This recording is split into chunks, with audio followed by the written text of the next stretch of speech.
ایک بچہ آ گیا، یتیم بچہ. اس نے آ کے عرض کی حضور 3 گھر میں افراد ہیں، میں، میری بہن اور میری بیوہ ماں.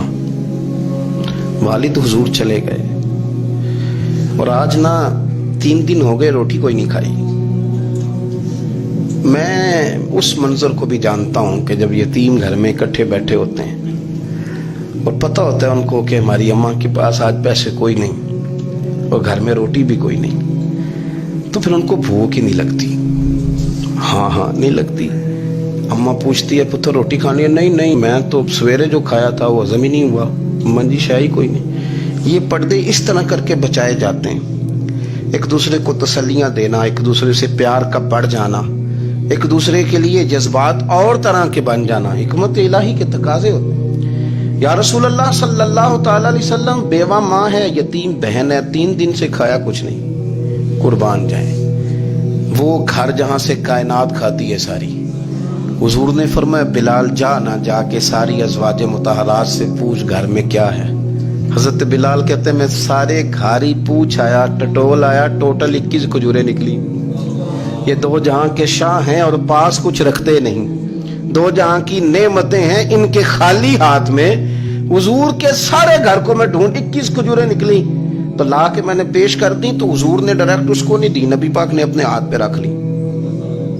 اور کہتے ہیں پھر حضور نے نا اپنا منہ مبارک قریب کیا کھجوروں کے. صحابہ خود فرماتے ہیں کہ یہ جو حضور نے منہ مبارک قریب کیا ہے نا، تو نبی پاک برکت کی دعا کر رہے تھے. 21 کھجوروں پہ برکت کی دعا ہوئی. حضور نے اس بچے کو بلایا، تھپکی دی، فرمایا لے جا 7 تیری 7 تیری بہن کی. انہیں معمولی نہ سمجھنا ہو تو حضرت بلال کہتے ہیں حضور 3 بھی دے دینا کبھی تو 30 سال ختم ہی نہیں ہوتی.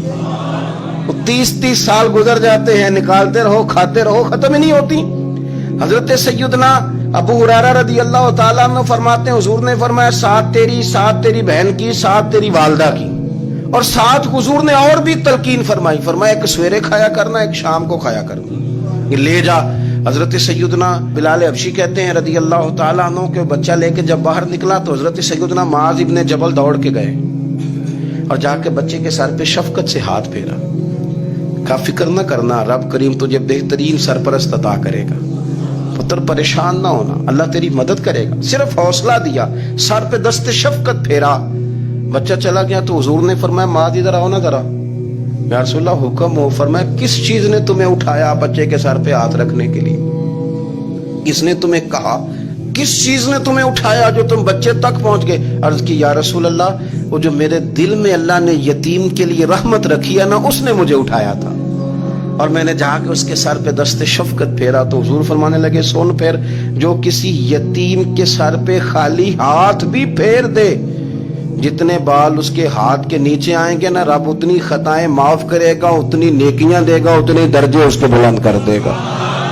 خالی دست شفقت ہی پھیر دے. دینا دلانا تو بعد کی بات ہے، اس کا خیال رکھنا. تو یہ جو ہمارے مدارس ہیں نا، ان میں اکثر بچے غریب ہوتے ہیں، لیکن کچھ بچے تگڑے گھروں کے بھی ہوتے ہیں، مالدار گھروں کے بھی ہوتے ہیں. اس میں اگر کوئی ایسا بچہ آ بھی جاتا ہے نا جو یتیم ہے، کمزور ہے، تو وہ اپنے آپ کو محسوس نہیں کرتا کمزور، کیونکہ وہ یہ نہیں سمجھتا کہ میں یتیم خانے میں آیا ہوں. اس کے ذہن میں مائنڈ سیٹ یہ ہوتا ہے کہ میں مدرسے میں آیا ہوں اور میں پڑھنے کے لیے آیا ہوں. اور چونکہ وہ کچھ وزادار بچے، مالدار بچوں کے ساتھ وقت گزارتا ہے، اسی دسترخوان پہ بیٹھ کے کھاتا ہے، اسی کلاس میں سب کے ساتھ بیٹھ کے پڑھتا ہے، تو اس کی عزت نفس مجروح ہونے کی بجائے طاقت پکڑتی.